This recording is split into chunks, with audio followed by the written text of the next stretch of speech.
Welcome to Madison City Channel's Know Your Candidates interviews, co-sponsored by the League of Women Voters of Dane County. I'm your interviewer, Joy Cardine, and I would like to introduce Davy Mayer, running for Alder in District 6. As we begin, I'd like you to give an opening statement about the educational, vocational, and civic experience you have that qualifies you for this office and why you're running for Alder. Thank you, Joy, and thank you to the League of Women Voters in Madison City Channel. My name is Davy Mayer, and I'm running to be the next Alder of District 6. I'm a lifelong resident of Madison and a proud product of its public schools. I'm running for Alder because I believe my experience leading neighborhoods, extensive involvement in development proposal reviews, and knowledge of city process will make me an effective representative for District 6. I've been involved in neighborhood associations for 20 years and have seen time and time again how they can be powerful players in the decision-making process for development. Transit environmental causes, policing, and other issues important to us as residents of this city. When I lived off the Capitol Square downtown for many years, I was on the board of Capitol Neighborhoods and served as vice president and president over a span of 6 years. I was particularly active in the neighborhood review process for new development proposals, serving on committees for over 30 projects.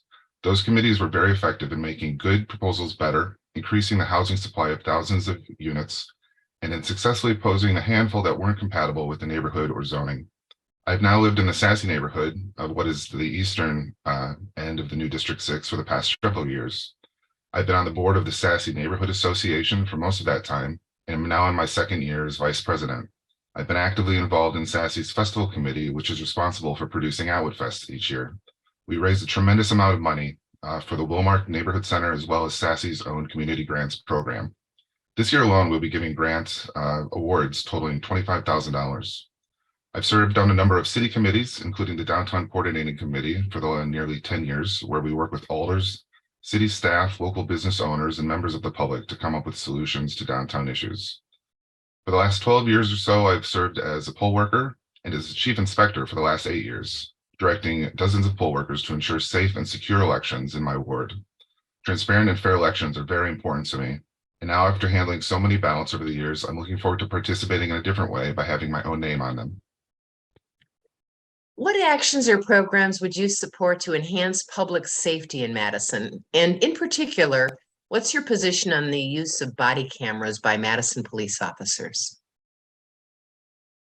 We need to generally formulate a better response to certain things. Well, right now the police are called on for many different things, and some of them are not in their realm of expertise.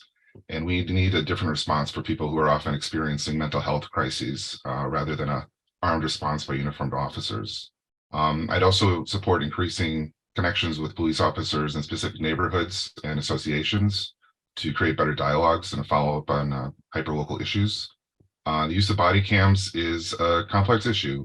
There's many groups that are concerned that in domestic violence episodes, there may be things recorded that shouldn't be aired as part of the public record. But as part of police accountability, we also know that body cams can go a long way in documenting interactions with citizens. What do you see as the most important environmental issues the city needs to address, and what will be your priorities for council action on these issues?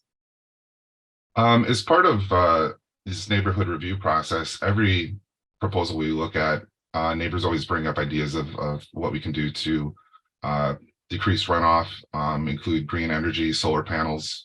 There is a building going up in a neighborhood that's going to be one of the first zero energy wasting buildings, wrong quite term.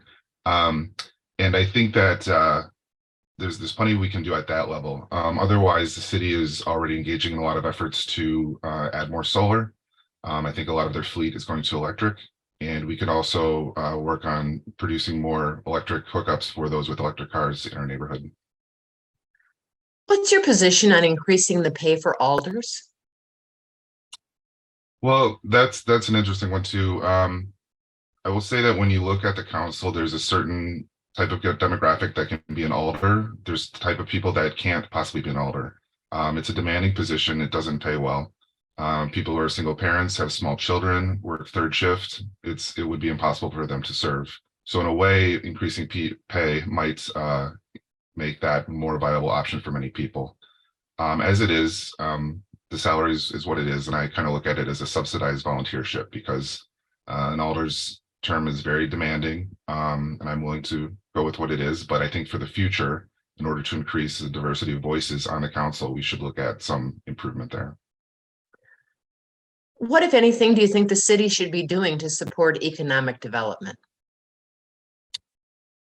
Well, there's many programs that we're looking at to help businesses. I know that on the downtown coordinating committee, we were just looking at business improvements for the downtown area for internal improvements to a lot of these aging buildings. The city also has a citywide facade grant program that allows $10,000 for businesses that want to improve the outside look of their building and be more appealing.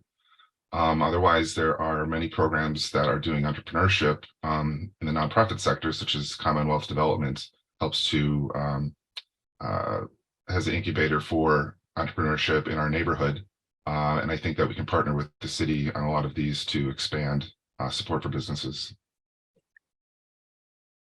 How do you see racial disparities impacting constituents in your district? And are there any actions the city should take to address these disparities?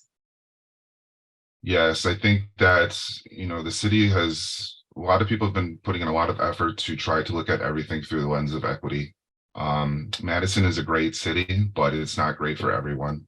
The city needs to support its schools however it can. We need to make sure the new metro routes service communities that rely on it the most. And we need to continue to scrutinize our police department and its practices. And one of the underlying themes of my campaign is needing to commit to providing affordable housing in District 6 and all around the city. What are the most critical issues you see facing the people of your district, and what do you propose to address them? Well, there's many issues facing District 6, and I'll have to deal with them as Alder, but the two that I'm focusing on for this campaign are the dire need for housing and transportation solutions.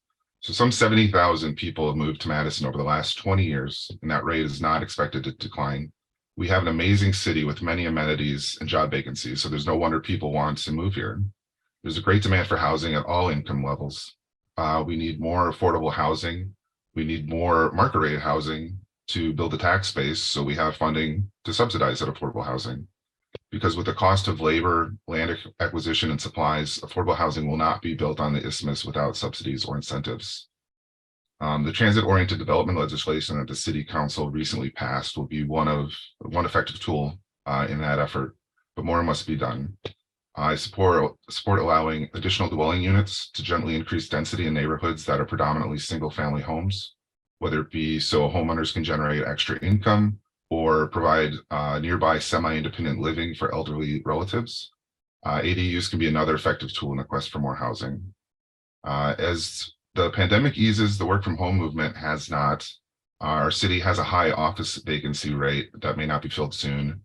And we could look at ways to change zoning and allow for conversion of these buildings to residential or mixed use. They're often already in highly desirable neighborhoods with transit connections in place. That second issue is that we need to work on making transportation alternatives into primary transportation solutions for more people. I am looking forward to the first day BRT service begins. Bus rapid transit promises to move large numbers of people quickly across the city. I'm cautiously optimistic about the metro routes redesign. It will be important to monitor usage and adjust routes as necessary to make sure they're accessible to all residents.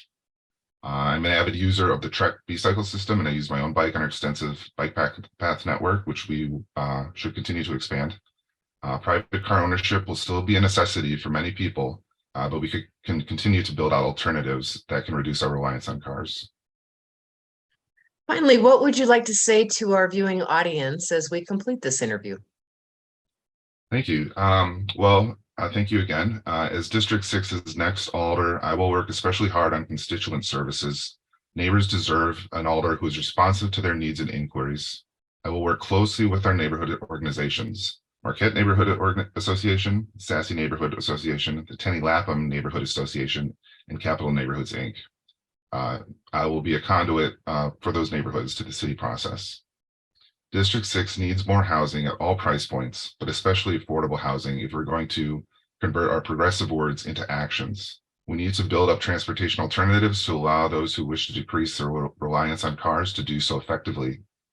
Besides these two priorities, I will work to advance the city on issues of environmental responsibility, citizen oversight of policing, small business growth and development, and above all, always striving to apply a lens of equity to everything we do. You can find more information about my campaign and how to get in touch with me at votedavy.com. I hope you'll consider me when you vote for District 6 Alder on April 4th. Thank you. I want to thank Davy Mayer for speaking with us, and thanks to our viewing audience for taking the time to know your candidates. I want to remind everyone that the primary election day is Tuesday, February 21st, and the general election is Tuesday, April 4th. As with every election, please vote. On behalf of Madison's City Channel and the League of Women Voters of Dane County, thank you for joining us.